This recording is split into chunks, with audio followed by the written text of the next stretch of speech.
আসসালামু আলাইকুম। নতুন ভিডিওতে আপনাকে স্বাগতম। This is Farid speaking. এখানে অনেকগুলো ফুলের গাছ আছে। আমরা দেখতে পাচ্ছি অনেকগুলো ফুলের গাছ আছে।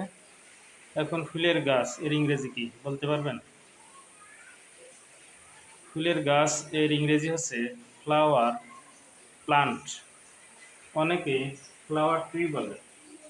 আসলে ফুলের গাছ ছোট হওয়ার কারণে এটাকে ফ্লাওয়ার ট্রি বলা যাবে না, এটাকে বলতে হবে ফ্লাওয়ার প্লান্ট।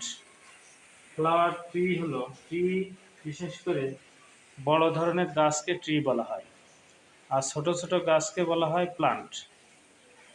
এখন আমরা যদি একটু ইংরেজি করার চেষ্টা করি যে এখানে অনেকগুলো ফুলের গাছ আছে, তাহলে আমরা কি বলবো? যেহেতু এখানে কোনো সাবজেক্ট নাই, সাবজেক্ট না থাকলে আমরা দেয়ার দিয়ে শুরু করতে পারি।